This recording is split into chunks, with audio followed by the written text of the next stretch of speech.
Bismillahirrahmanirrahim. Assalamualaikum warahmatullahi wabarakatuh. Halo semuanya, kembali lagi bersama saya, Davin Firzatullah dari SMP Negeri 1 Banjaran, Subrayon 02. Gak kerasa ya, kita sudah sampai di akhir tantangan gitu ya. Di akhir tantangan ke-10 gitu sekarang teh. Dengan mereview buku menggunakan esai. Nah, sebelumnya saya ingin bercerita sedikit. Sebelumnya saya ingin mengucapkan permohonan maaf karena atas keterlambatan saya dalam mengirimkan tugas. Kenapa? Karena saya mengalami kendala dalam HP lah ya. Karena penyimpanan di HP ini tuh udah nggak kuatin lah gitu, nggak kuat gitu buat nyimpen si video yang sudah saya rekam.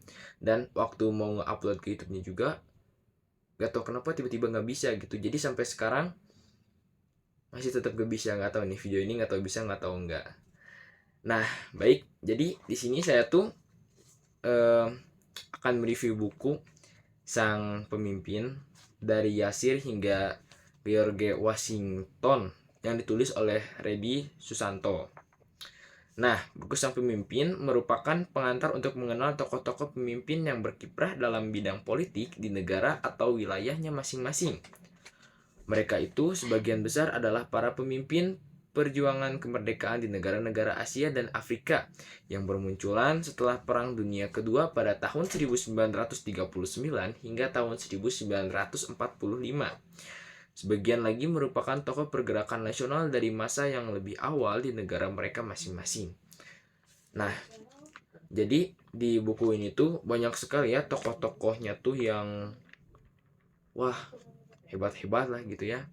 Alasan saya membaca buku ini juga karena saya juga sangat terinspirasi dengan sosok beliau. Ya, beliau adalah Insinyur Soekarno, dan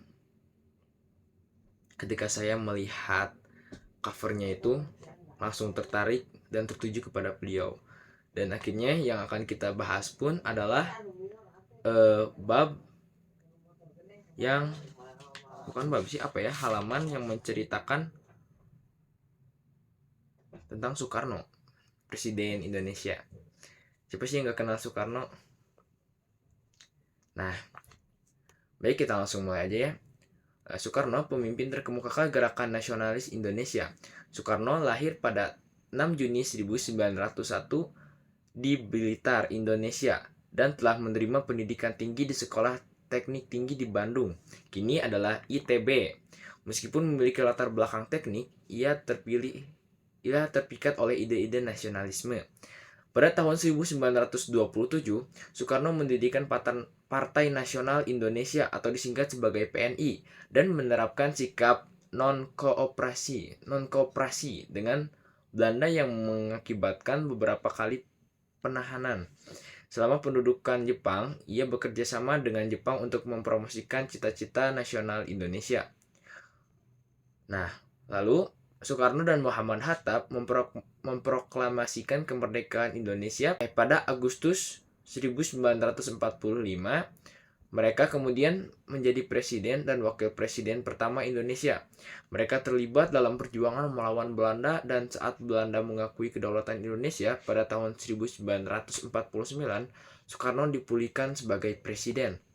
Pada akhir 1956, Soekarno mencoba menghapuskan semua partai politik dan membentuk demokrasi terpimpin pada tahun 1959.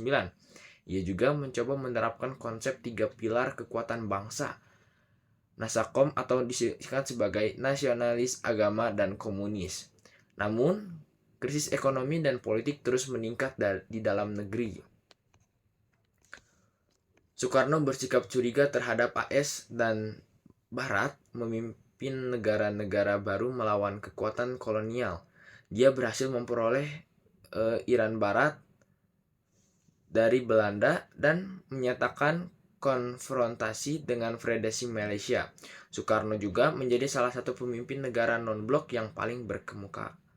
Nah, namun situasi politik mencapai puncaknya dengan upaya perebutan kekuasaan yang gagal pada tahun 1965, diikuti oleh pembunuhan besar-besaran dan penggulingan Soekarno. yang kita kenal sebagai itu apa sih namanya G30 SPKI.